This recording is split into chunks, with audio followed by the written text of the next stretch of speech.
Hello guys, आज हम आपको बैटल थ्रू द हेवेंस के नोवेल चैप्टर को एक्सप्लेन करेंगे। आप सभी का जीवन का ताउजन सफलता अध्याय में स्वागत है।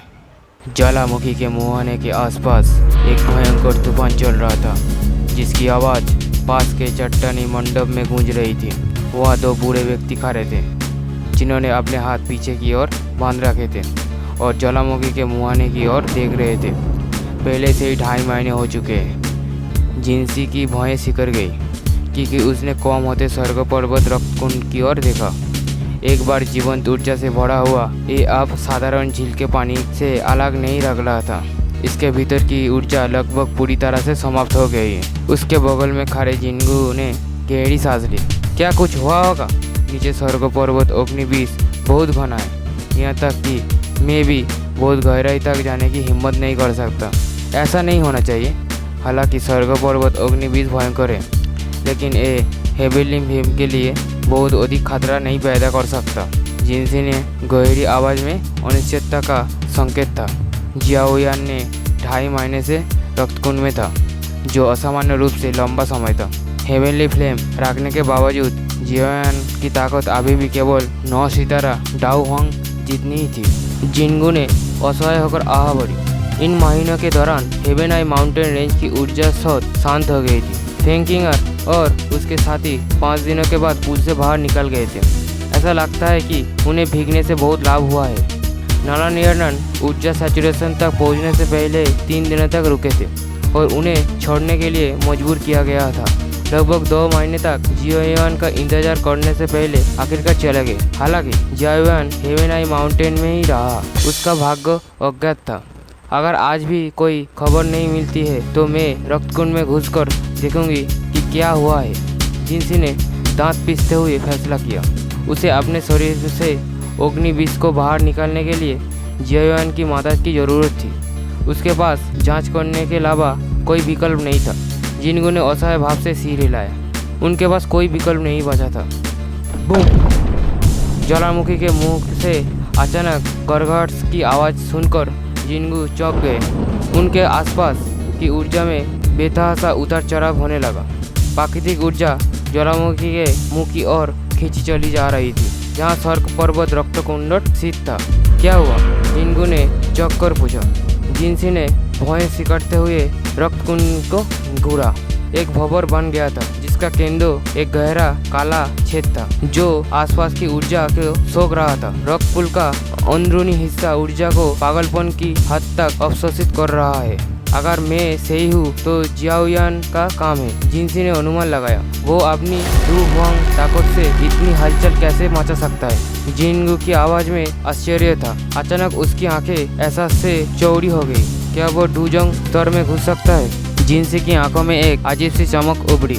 ऐसा लगता है इस बंदे ने वाकई ऐसा किया है। हालांकि हेवेन माउंटेन ब्लड पूल सफलता में मदद कर सकता है, लेकिन मैंने पहली बार देखा है कि इसने किसी को डाउजन तक पहुंचने में मदद की है। अगर इसकी खबर फैलती है तो ब्लड पूल का आकर्षण बढ़ जाएगा। कोई आश्चर्य नहीं कि वो लंबे समय तक नीचे रहा। वो डाउजोंग ब्रेकथ्रू के लिए लक्ष्य बना रहा था, लेकिन केवल हेवेनली फ्लेम वाला कोई व्यक्ति ऐसा करने का प्रयास कर सकता है। नीचे अग्निविष बहुत भयावह है। वो जो हंगामा मचा रहा है वो अविश्वसनीय है। 500 किलोमीटर के भीतर के कुलीन डाउजोंग इसे महसूस करेंगे। जिनगू ने दुख जताया। जिनसी ने सिर हिलाया। रात की सांस ली कि जीवन सुरक्षित है। प्राकृतिक ऊर्जा का उतार चढ़ाव तेज हो गया, जिसने स्वर्ग नृत्य पर्वत का एक रंगीन हिंसक ऊर्जा तूफान में लिपट गया। एक शानदार दृश्य का उद्घाटन किया। स्वर्ग नृत्य पर्वत के भीतर मौजूद सोना निगलने वाले चूहे की पूरी जनजाति इस हलचल की ओर आकर्षित हो गई। तब तो निगाह स्रोत की ओर मुड़ गई, जबकि ऊर्जा के दबाव के कारण कमजोर चूहे डर से कांपने लगे। आसपास की ऊर्जा लगातार एकत्रित होती रही। रक्तकुंड की चूषण शक्ति चरम पर पहुंच गई। एक राजसी हवा जागृत ड्रैगन की तरह कुंड से निकल रही थी, जिससे जिनसी और जिनगू ने सतर्क नजरों से एक दूसरे को देखा। ये हवा किसी ऐसे व्यक्ति की तरह नहीं लगती जो अभी अभी डाउजन तक आगे बढ़ा है। जिनगू ने बरबराया। हाँ, ये एक साधारण एक सितारा डाउजोंग के बराबर है, लेकिन शायद ये सिर्फ सफलता से मिलने वाली चरम आभा है। जिनसी ने अनुमान लगाया। व्यापक आभा फैल गई। स्वर्ग नृत्य पर्वत को ढाक लिया। कुछ मजबूत व्यक्तियों को छोड़कर सभी को डर महसूस हुआ।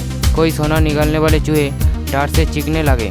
500 किलोमीटर के दायरे में मौजूद विशेषज्ञ ने इस सफलता को महसूस किया और अपनी नज़रों से हेबेनाई पर्वत श्रृंखला की ओर देखने लगा। ये हवा एक और डाउजोंग सफलता। हेबेनाई पर्वत श्रृंखला से सोना निकालने वाली चूहा जनजाति भाग्यशाली है। उनकी ताकत बढ़ेगी। स्वर्ग पर्वत रक्तकुंड वास्तव में मूल्यवान है। हमें अपने शिष्यों को अपना भाग्य आजमाने देना चाहिए। हेबेनाई माउंटेन के चारों ओर ऊर्जा घूम रही थी।